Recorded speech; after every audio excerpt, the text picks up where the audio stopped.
here with Dwight from the Marvel Legends team, and we're going to talk about some amazing toys. So, Perfect. 2016 has been pretty impressive for Marvel Legends. Yes, it has. I want to start with the X-Men wave. Okay. Because that's amazing. Thank you. I mean, simply, almost everyone's a winner.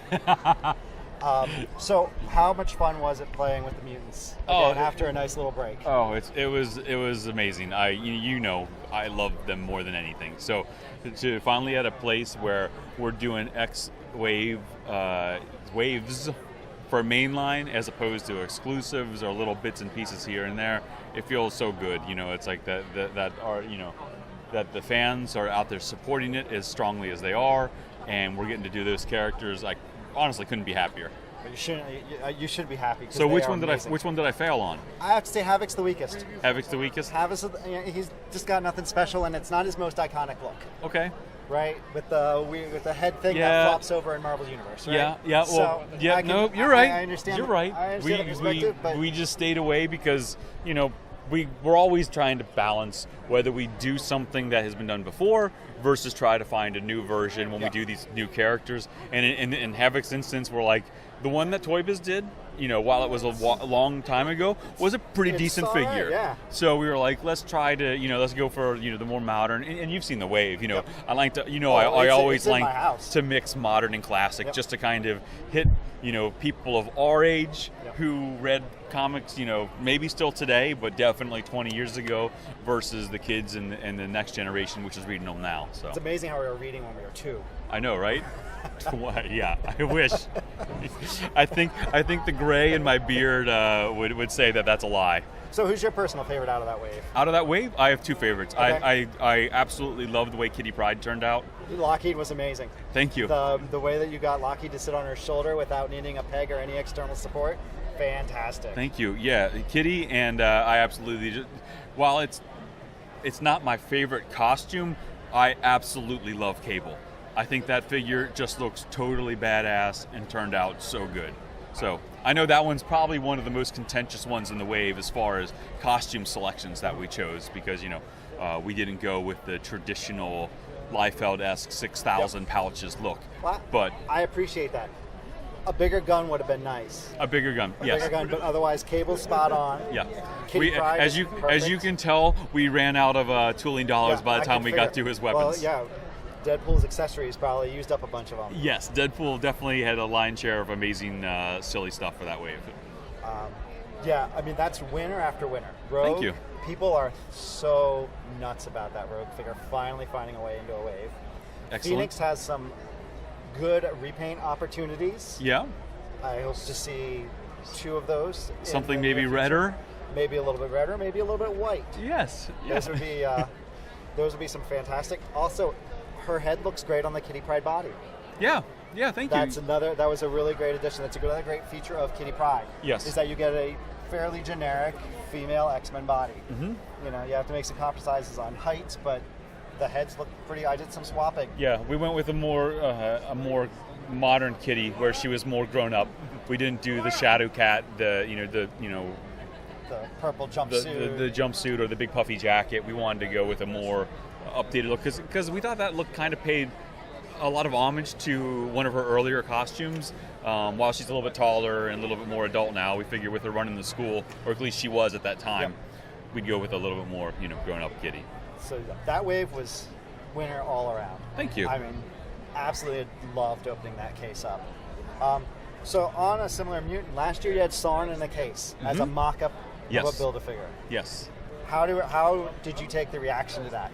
Because that created quite a buzz. It did. People were very excited, and there was a lot of positive controversy over anytime we throw customs in that case, right? And we do it every year because it's fun to it's fun to give you guys something to hunt for. It's harder to hide them in 6-inch. Yes. When we were doing the 3 1/4-inch dioramas, it was much easier to hide some Easter eggs in there.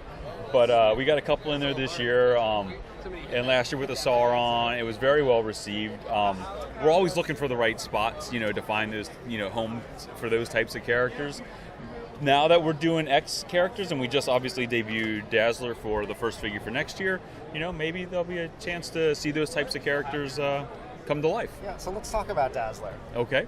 I think every time I've talked to you for about the past 4 years, I've asked you for Dazzler. Yes. What am I supposed to do now? Move down to the next one on the list. I don't even know. There's always a next one on the list. I suppose I have to break out my handbook of the Marvel Universe. You have to break out your handbooks. Yes. Yeah. I mean, and then find a T-shirt. Exactly. You can frame that one and hang it on the wall and move on to the next great thing. But, that's the best part about Marvel, man. 8,000 so characters. Never gonna run out. There's always the next best thing. And they're making new ones. Yes, they are.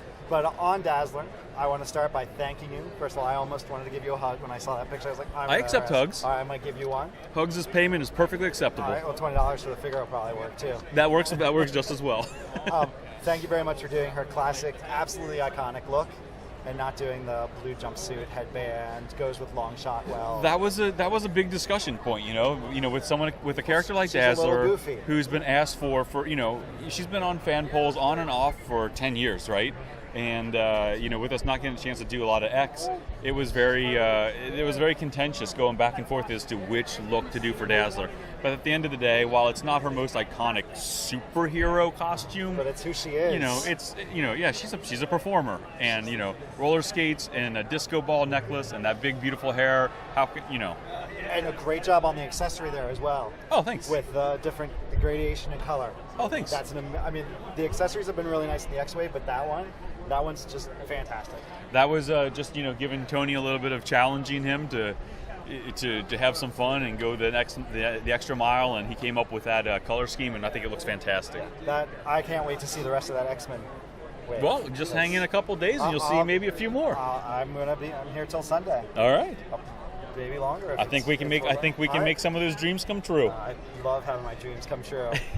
So let's shift gears. Marvel Cinematic Universe and Legends. Yes. So the casts keep getting bigger and bigger. Yes. How does that complicate balancing ways between movies and comic figures? Ridiculously complicated. Wow, where do you begin on that question?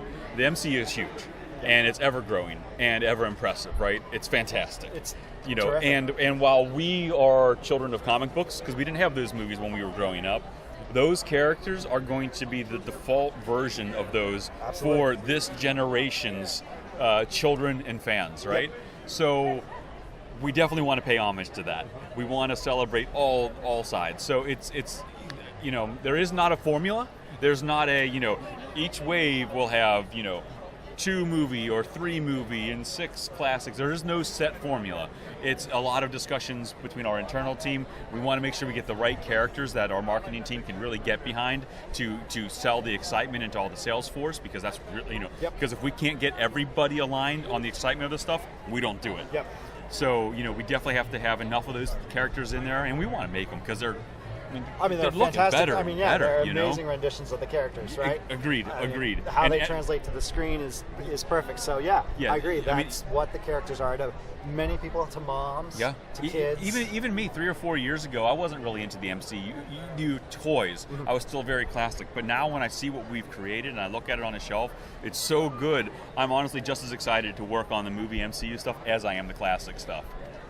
Finding a home for the Civil War figures was probably tough, right? The Falcon, Winter Soldier, Scarlet Witch. Yeah. There's one other one, right? That's War Machine. Yeah, right. All exclusives to different. Giant Man's fantastic. Yeah, it wasn't as tough as you might think. While trying to get the right places to put them, is obviously always a shell game. Legends is doing so well. It's being so positively received by the fans and the trade. In our accounts, they're asking for more. So as you've seen in the cases this year, and even starting last year, we're doing more exclusives than we've ever done before. So it's working. You guys are there. You're supporting it. You're putting your money where your mouth is, even begrudgingly as it may be. And because of that, we're allowed to do more and more and more and grow this business and be able to have more of those things out there, whether it's an exclusive opportunity or a main line. Because of your love and your support of what we're doing, I need to thank you, because if you guys weren't doing your part, if you weren't kind of spreading the good word and being out there and being a positive spokesperson on the outside for the brand to help kind of build it up, we wouldn't be where we're at. I mean, it takes everybody, right? It takes us to make it. It takes you to support it. It takes you, everybody else to buy it. And together, we're making some fantastic product. Absolutely. So just to wrap up, what's left this year for waves coming out? So we've got another Cap wave. The last Cap wave, X wave is just now shipping. The last Spider wave is just shipping. And the next up is the end of the year. Sorry. Wrap it up. Doctor Strange. Okay. So Doctor Strange will be the last full wave for the year. There are some exclusives that might still be trickling out between now and the end of the year, but that's pretty much it. We're done. Closing shop and moving on to 17 and beyond. Actually, we're already moving on to 18. So, you know, we're way out there in the future. But Strange is the next, and then this weekend here, we're debuting some sneak peeks at 17. In the cases today, we put a handful of Spider-Man Wave 1. Yep. Venom looks, the Black Spider-Man looks fantastic. Thank you. A nice, classic, perfect Black Spider-Man. Thank you. And then we showed at the Marvel.com, we showed 2 of the Guardians figures, which was Angela and Kid Nova.